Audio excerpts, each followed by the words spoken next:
I think with that, I'd like to invite our next speaker up to talk about the things that are going on and the work that he's doing and that's occurring within his community, and that's Loren BirdRattler. Loren serves as the project manager for the Blackfeet Nation's Agriculture Resource Management Plan, which will create a policy in agriculture, land, conservation, holistic management practices, water resource management, and agriculture and livestock regulation for the Blackfeet tribe and the United States government. And so with that, Loren, please come on up and join us, and we're excited to hear from you. Good morning. Okin Itzadanagu Bita Yochwiniman. My name is Loren BirdRattler. I work for the Blackfeet tribe. I'm the project manager for the Blackfeet tribe's Agriculture Resource Management Plan. So it's a pleasure to be here. Special thanks to Dr. Kurzer and everyone at the Native Seeds of Health for inviting us to certainly showcase what we're doing in Blackfeet country to you all. Everything that we do is meant to have a translational model so that it could be duplicated by Indian country. We absolutely understand that as we do this work and move into new spaces, it's necessary for us to do work that can be easily duplicated. And so especially for those tribes that may not be able to access as many resources. And so everything that we do is certainly translational. I always like to start off with a few quotes, and I think that it adds on to what has already been shared. I certainly thank Abigail for the reference and all the work that she's doing. I think that as you look across Indian country, there's a lot of great things going on. There's some of these beautiful gems right out there of work that's going on that we can pull from and utilize and share information. And so I'm very happy to be here and be a part of that effort as well. I'm also very honored to be among the good folks that are speaking to you today. I think that as we look across the board, the planning committee and the folks here have really put together a stellar agenda, so I'm really honored to be a part of that. Before I start, I would like to acknowledge my team. I think that as we look at across the landscape, the wonderful work that we're doing, it's very necessary that we acknowledge those people that work very hard for us. And so if you're a part of the Blackfeet Agriculture Resource Management planning team, can you please stand up? Thank you for all of your work. And so I'm going to start off with a couple quotes. The first is from the former executive director of the Intertribal Agriculture Council, and what he said was, tribes will never attain true sovereignty without first attaining food sovereignty, the ability to grow your own food, to create sustainable economics, to narrow health disparities in our community, and to certainly invest in our youth. And then treat the earth well. We do not inherit the earth from our ancestors. We borrow it from our children. So that's the conservation component and that different school of thought that we bring to the table. I loved how Abigail so graciously mentioned the contributions that we make in Indian communities, and we do have the solutions. As you look at, if there are two things that I want you to remember today, it's how we utilize a Western framework to create the legal infrastructure that allows us to do anything that we need to in terms of authority, and then more importantly, how we utilize the practice of who we are as Native people to really inform things in a modern context. So at the very end of the day, what you're talking about is Western science and traditional ecological knowledge, and how we marry that to create the best management concepts that we can. And so as you look at our histories, we know that Native people weren't dependent, nor did they have runaway health disparities until the changing of our food systems. So as we reclaim those food systems and utilize the practice of who we are to inform what we're doing in a modern context, it's very important to remember those two things. Because one is the methodology of how you get there in a Western legal framework, and the other is how you inform all of that by the practice of who you are, or who we are as Native people. So, and then the last quote, well, I skipped one, but I only have so much time. So the other I heard from a Native Hawaiian elder who presented in Green Bay at the Food Sovereignty Summit. And what she said is, when our hands are faced up, we will always be hungry. When our hands are face down and we're working the earth, we will never be hungry. So that's the difference between, I think the biblical example is teaching someone to fish or giving them a fish, right? Never in our history as Native people were we dependent. We always provided for our families, provided for our children, provided for our elders, provided for those less fortunate. Never in our histories were we dependent. So as we reclaim those spaces, it's very important to do that through indigenous approaches. So I'm going to very quickly cover this really quick. Blackfeet Ways of Knowing, Western Authority, the role of a tribal government, our current projects, the Blackfeet Food Code. I think that I'm going to skip those last two just out of respect for the time for those that are presenting after me.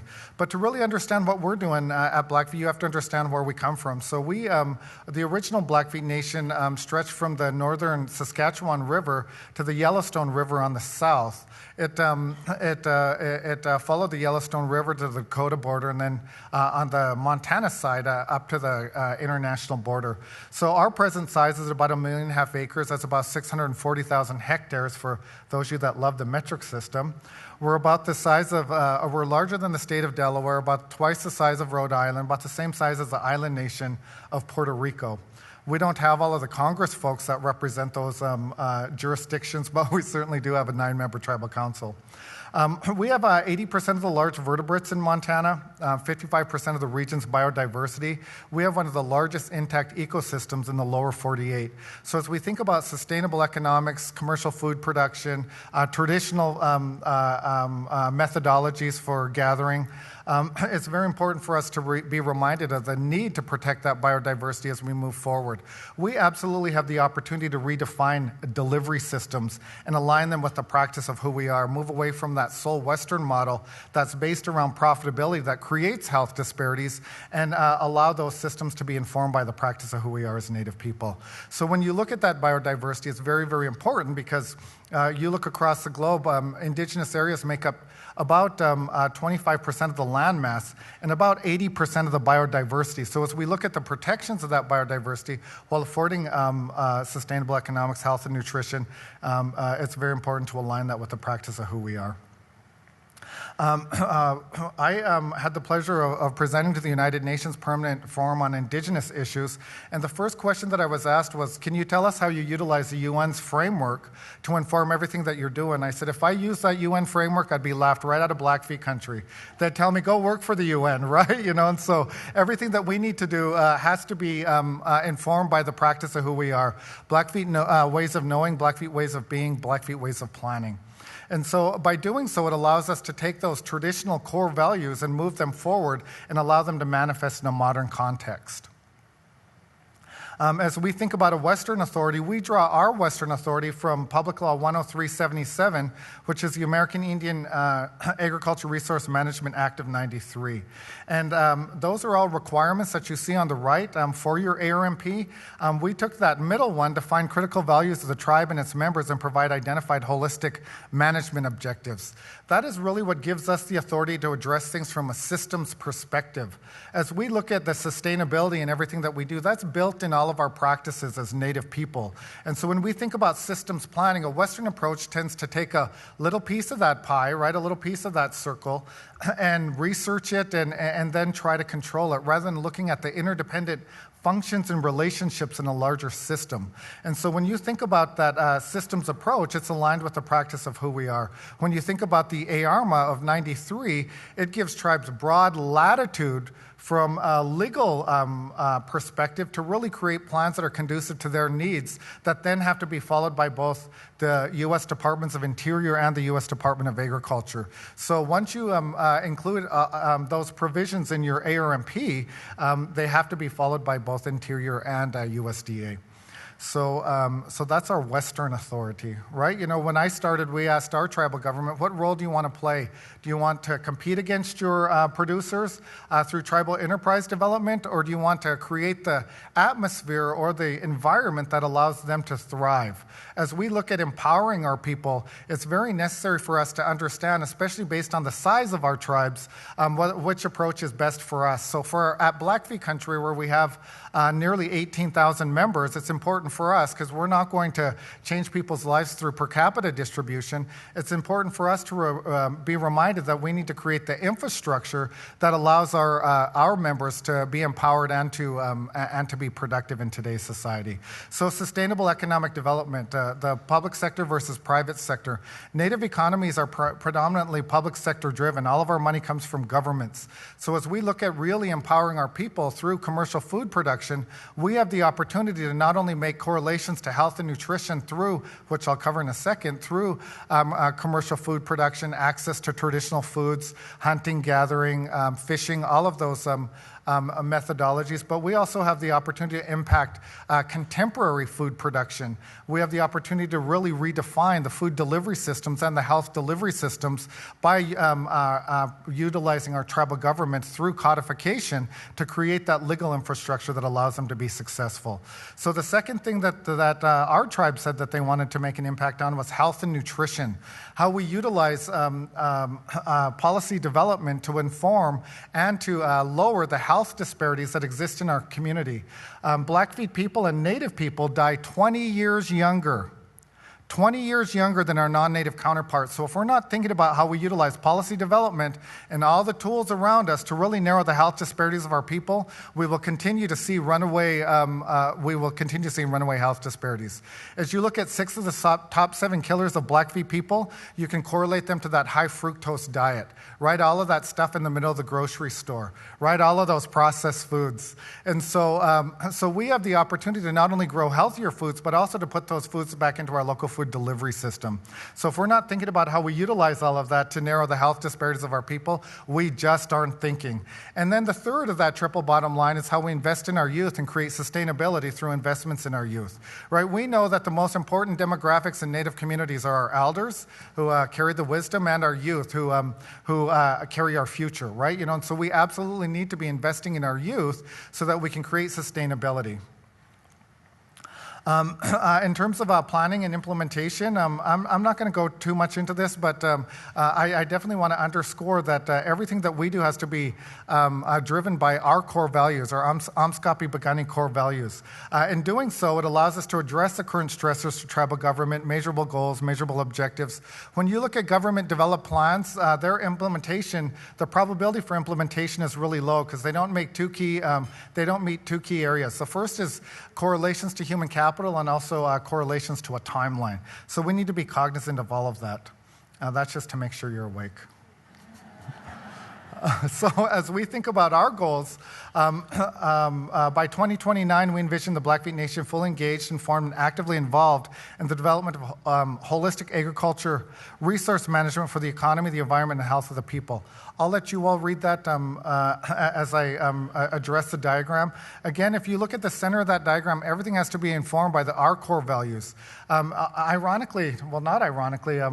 Naturally, our core values are all aligned. So as you look at those sustainable goals under the UN, they were developed by Indigenous people. So they're very similar. But we need to make sure that we're customizing that and bringing to the table our values. In our case, as Amskapi Bagani. We're working on several key initiatives right now. I do want to direct your attention to the local food delivery system. That's what will allow us to narrow those health disparities in our people. When you look at omega-3 consumption, we absolutely know through some research that has been done at Montana State University and the Crow Tribe that omega-3 is necessary to cognitive function. They did some research on the Crow Reservation and gave K through 6 an omega-3 supplement over 6 months and then utilized standardized testing as a metric. And so after those 6 months, the minimum rise in test scores for those Crow school students was 28%. The maximum was 92%. We know that at Blackfeet, we grow grass-fed beef, grass-fed bison. The ratio between omega-6 and omega-3, the healthier omega-3 is 1-to-1 for our traditional hunter-gatherer diet. It's 2-to-1 for grass-finished beef, grass-finished bison. Once you send that beef off to that feedlot and it gets corn finished, fattens it up and sweetens it up, that ratio goes up to 58-to-1. So as we look at the impacts of that high sugar diet on our people, it's very necessary for us to be thinking about how we narrow those health disparities through not only the redefining of production agriculture, but how we get that food back into our local food delivery systems. By 2024, we'll improve access to affordable, nourishing foods within our local food delivery systems to promote healthy living by leveraging natural biodiversity, Amskapi Bagani ecological knowledge, local agriculture production, hunting, fishing, and gathering practices through teaching youth, honoring our first foods, and establishing effective policy and partnerships. And so I'm going to stop there because I do have respect for those that are coming after me. And so we can have an offline conversation if you have, and please, I'm going to cover this one real quick. It's necessary and aligned with what we're doing. So as we think about how the food code fits into your efforts, from a jurisdictional perspective, you have the United States government, you have state governments, you have tribal governments. We have the ability to create that legal infrastructure that allows us to address everything that I just spoke about. So as we think about that, here's an example of the Montana Code annotated, 2017. The health and safety section. Here's an example of the Blackfeet slaughter code right before we started doing this work. So as we look at the work that has already been done and how we leverage resources, certainly with the work that IFAI has started and how we customize that to really create the framework that allows us to not only create sustainable economics, but also to narrow the health disparities of our people, it's very important that we recognize the opportunity not only through ARMA, but also through the resources that are available to us that really allow tribes to move into that space and create that legal foundation that allows them to address health and nutrition. So with that, I certainly appreciate your time and the invitation for us to share our work with you, and we certainly thank you very much.